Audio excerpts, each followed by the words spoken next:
الحمد للہ وحدہ والصلاة والسلام علی من لا نبی بعد اما بعد اعوذ باللہ من الشیطان الرجیم بسم اللہ الرحمن الرحیم ان الذین کفروا سواء علیہم أأنذرتهم ام لم تنذرهم لا یؤمنون ختم اللہ علی قلوبہم وعلى سمعهم وعلى أبصارهم غشاوة ولهم عذاب عظيم صدق اللہ العظیم۔ یہ سورہ بقرہ کی آیت نمبر 6 اور 7 ہے، 2 آیتیں ہیں۔ اللہ تعالیٰ فرما رہے ہیں بے شک جو لوگ کافر ہیں،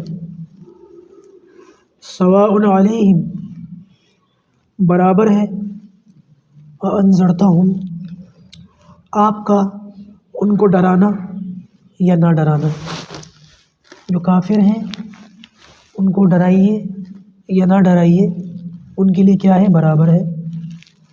ام لم تنذرہم لا یؤمنون، یہ لوگ ایمان نہیں لائیں گے۔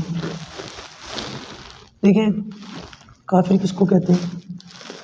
کفر کہتے ہیں ناشکری کو۔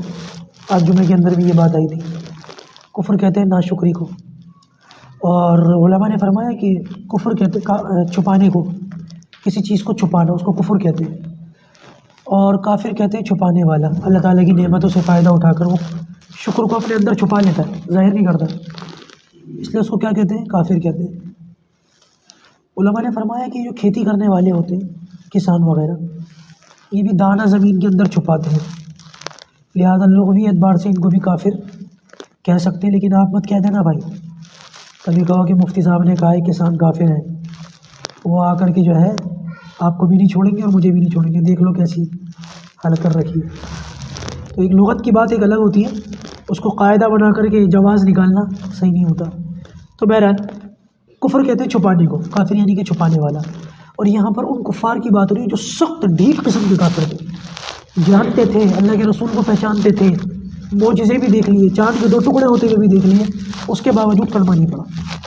دنیاوی خود بھیجا اور مال، دنیاوی منصب چودراہٹ، اس وجہ سے انہوں نے کلمہ نہیں پڑھا۔ اللہ تبارک و تعالیٰ نے ان کے بارے میں فرما دیا، ان کے بارے میں طے ہے کہ آپ ان کو ڈرائیں یا نہ ڈرائیں، یہ کلمہ نہیں پڑھیں گے۔ سوال یہ اٹھتا ہے، اللہ کے رسول نے ڈرانا چھوڑ دیا، ڈرانا چھوڑ دیا۔ اللہ کے رسول نے کہا آپ ڈرائیے یا نہ ڈرائیے، ان کو دعوت دیجیے یا نہ دیجیے، یہ ایمان نہیں لائیں گے۔ تو کیا اللہ کے رسول نے کہا ٹھیک ہے میں دعوت نہیں دیتا؟ اللہ کے رسول پھر بھی دعوت دیتے ہیں۔ نبوت کا منصب ہے، ذمہ داری ہے، کام کرنا پڑے گا، ماننا نہ ماننا ان کی ذمہ داری ہے، آپ کو اپنا کام، آپ کو بھیجا اس لیے گیا ہے۔ فرمایا کہ انذرتہم، انذار، ڈرانے والا۔ ڈرانے والے بھی 2 طرح کے ہوتے ہیں، یاد رکھیے گا اس بات کو۔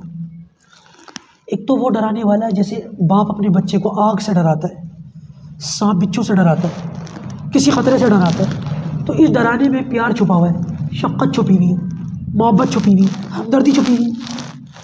اور ایک ڈرانے والا چور اور ڈاکو ہوتا ہے، سب کچھ شرافت سے نکال دیں، نہیں تو تیری گردن کاٹ دوں گا۔ تو اس میں پیار اور شفقت نہیں ہے بلکہ دشمنی ہے، خوف ہے۔ تو یہاں پر یہ جو انذار کا لفظ ہے نا، اور نذیر کا جو لفظ ہے، یہ اس کے لیے ہوتا ہے جس اس ڈرانے والے کے لیے ہوتا ہے جس ڈرانے میں پیار، شفقت، محبت چھپی ہوئی ہے، اس ڈرانے والے کے لیے نہیں ہوتا۔ اور اس طریقے سے ڈرنے والے بھی 2 طرح کے ہوتے ہیں۔ ہم لوگوں سے کہا گیا ہے کہ اللہ تعالیٰ سے ڈرو، تو کیسے ڈرو؟ کیا اللہ تعالیٰ سے ایسے ڈرنا چاہیے جس طرح ہم شیر سے ڈرتے یا بھوت سے ڈرتے؟ نہیں، اللہ تعالیٰ سے ڈرنے کا مطلب یہ ایسے ڈرا جائے جیسے ہم اپنے والد سے ڈرتے، جیسے اسکول کے اندر اپنے ٹیچر سے ڈرتے، مسجد کے اندر، مدرسے کے اندر اپنے استادوں سے ڈرتے۔ اس ڈر کے اندر پیار محبت بھی ہوتا ہے نا، انسیت بھی ہوتی ہے، وہ تھوڑی پھاڑ کھانے والا جانور اس کی طرح ڈرنا۔ حالانکہ اللہ تعالیٰ کی ہیبت بہت ہے، اس کا رعب، اس کی، اللہ تعالیٰ کی ذات کی بھی کیا بات کروں، اس کو تو الفاظ میں ایکسپلین بھی نہیں کیا جا سکتا۔ لیکن بہرحال اللہ تعالیٰ سے جو ڈرنا ہے وہ شفقت والا ہے، وہ حیوان والا اور بھوت پریت والا نہیں۔ تو فرمایا کہ ان کے بارے میں آپ کتنا بھی کوشش کر لیجئے، ان کو دعوت دیجیے یا نہ دیجیے، یہ ایمان نہیں لائیں گے۔ اور اس کی وجہ اللہ نے اگلی آیت میں بتا دی کیوں ایمان نہیں لائیں گے۔ ختم اللہ علی قلوبہم، اللہ نے مہر لگا دی ہے ان کے دلوں پر، وعلی سمعہم، اور مہر لگا دی اللہ تعالیٰ نے ان کے کانوں پر، وعلی ابصارہم غشاوہ، اور پردہ ڈال دیا ان کی آنکھوں پر. فرمایا ولہم عذاب عظیم، ان کے لیے سخت عذاب ہے قیامت کے دن. دیکھیں یہاں پر اللہ تعالیٰ نے وجہ بتا دی کہ ایمان کیوں نہیں لائیں گے، کہ جب کسی شخص کو حق بات پیش کی جائے اور بار بار پیش کی جائے اور وہ جاننے کے باوجود، سمجھنے کے باوجود ایمان نہیں لاتا، تو اللہ تعالیٰ اس کو نقد سزا یہ دیتے ہیں کہ پھر اس کی عقل پہ پردہ پڑ جاتا ہے اور اس کی آنکھوں پہ پردہ پڑ جاتا ہے اور اس کے دل پر مہر لگ جاتی ہے اور اس کے کانوں پر بھی مہر لگ جاتی ہے. دیکھیں یہاں پر اللہ تعالیٰ نے کانوں کے لیے مہر کا لفظ استعمال کیا ہے اور سینے کے لیے بھی، دل کے لیے بھی مہر کا لفظ استعمال کیا ہے، لیکن آنکھوں کے لیے اللہ تبارک و تعالیٰ نے پردے کا لفظ استعمال کیا، مہر کا لفظ استعمال نہیں کیا. دونوں میں فرق ہے.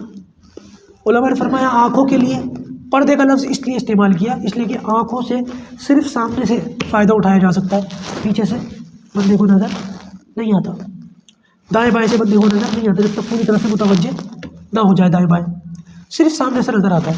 اس لیے آنکھوں سے فائدہ اٹھانا وہ صرف سامنے سے پاسبل ہے. اللہ تعالیٰ نے سامنے پردے کا لفظ تان دیا کہ ہم نے پردہ تان دیا ان کی آنکھوں کے سامنے، ان کو کچھ نظر نہیں آ رہا.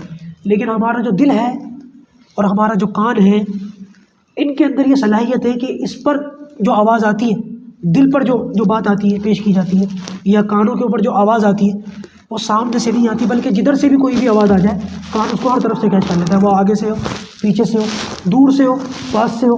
اگر اس کی وہ کانوں تک پہنچتی ہے تو وہ کسی بھی جہت سے آ رہی ہو تو لہٰذا وہ پہنچتی ہے. دل کا بھی یہی معاملہ ہے، کوئی بھی بات ہو کدھر سے بھی آ رہی ہے، حق بات ہوتی ہے تو دل اس کو قبول کرتا ہے. تو اللہ تعالیٰ نے یہاں پر دل اور کانوں کے لیے پردے کا لفظ استعمال نہیں کیا بلکہ مہر کا لفظ استعمال کیا کہ اصل ان کے کانوں تک، ان کے دلوں تک اب حق بات پہنچ نہیں ہے، اور اس کو روکنے کے لیے یہاں پر پردہ کافی نہیں ہے بلکہ یہاں پر مہر کا لفظ استعمال کیا جائے گا. مکمل طور سے بند کر دیا، جس چیز پر مہر لگ جاتی ہے پھر اس پر حق بات نہیں پہنچتی، بلکہ کوئی بات اس پر نہیں پہنچتی. انشاءاللہ اس سے آگے کی بات کرنا چاہیے. اللہ